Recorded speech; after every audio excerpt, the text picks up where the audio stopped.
Hello friends, Suparna life స్టైల్కి స్వాగతం. ఈరోజు మనం ఇంట్లోనే మ్యాంగో మాజా ఎలా తయారు చేసుకోవాలో చూద్దాం. ప్రిజర్వేటివ్స్ లేకుండా ఇంట్లో చక్కగా తయారు చేసుకుందాం.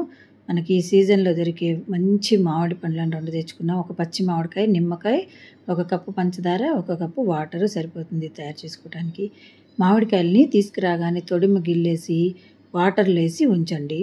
అప్పుడు దీనిలో ఉండే సొన వాసన అయిపోతాయి. ఏదన్నా ప్రిజర్వేటివ్స్ ఏదైనా వేసినా కూడా ఆ ప్రభావం లేకుండా ఉంటుంది. చక్కగా ఒక అరగంట ఆగిన తర్వాత దాన్ని శుభ్రంగా కడిగేసి పీల్ చేసుకున్నాం. ఈ మామిడి పండుని పండ్లలో రారాజు అని ఎందుకు అంటారో తెలుసా అండి? ఇది చూడటానికి ఎంత బాగుంటుందో, రుచి కూడా అంత బాగుంటుంది కదా.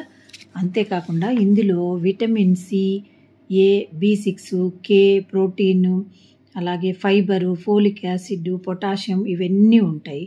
అంతేకాకుండా రోగనిరోధక శక్తిని పెంచే బీటా కెరోటిన్ అనేది ఎక్కువగా ఉంటుంది.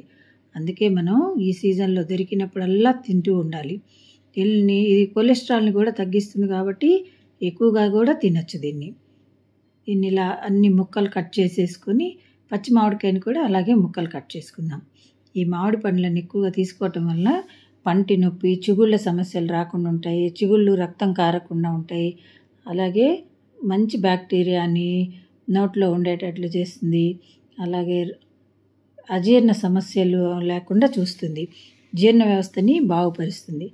ఈ ముక్కలు ఒక పెద్ద కప్పు పండ్లు ముక్కలు తీసుకున్నాం. పచ్చి ముక్కలు కొద్దిగా చిన్న కప్పుతో తీసుకుంటాం. ఆ మామిడికాయని కూడా మరీ పచ్చిది కాకుండా కొంచెం దోరగా ఉన్న కాయని పచ్చిదాన్ని తీసుకుంటే మనకి మాజా అనేది పులుపు రాకుండా ఉంటుంది. ఈ ముక్కలన్నీ పోసి పంచదార వేసి ఒక 2 ఉడుకులు రానిచ్చేసి మిక్సీలో వేసుకుందాం. ఇది బాగా చల్లారిన తర్వాత మిక్సీలో వేసుకోవాలి. ఒక అర నిమ్మ చెక్క తీసుకొని కొద్దిగా ఇందులో పిండుదాం. మనకి ఇది కొంచెం ప్రిజర్వేటివ్ కూడా పనిచేస్తుంది. ఇది మిక్సీ పట్టుకొని మెత్తగా జ్యూస్ లాగా వస్తుంది. మామిడి పండ్లు ఎక్కువగా తీసుకోవటం వల్ల మనకి చర్మం అనేది కాంతివంతంగా ఉంటుంది. అలాగే వృద్ధాప్య ఛాయలు కూడా కనపడకుండా చేస్తుంది మామిడి పండు. ఇందులో ఎన్నో రకాలు ఉన్నాయి కదా. బంగినపల్లి అని, చౌసా అని, తోతాపురి అని, సఫేదా అని రకరకాల మామిడి పళ్ళు ఉన్నాయి. మనకి ఏ రకం దొరికితే అప్పుడు ఆ రకాన్ని ఎంజాయ్ చేయొచ్చు ఇలా చేసుకొని. మనం ఇలా చేసి ప్రిజర్వేటివ్లు ఏమి వేయకుండా అయినా చక్కగా బాటిల్స్లో పోసి పెట్టుకున్నామంటే ఎప్పటికప్పుడు ఇలా ఐస్ క్యూబ్స్ 2 వేసుకొని దీన్ని సర్వ్ చేసుకోవచ్చు. చక్కగా ఎంజాయ్ చేయొచ్చు.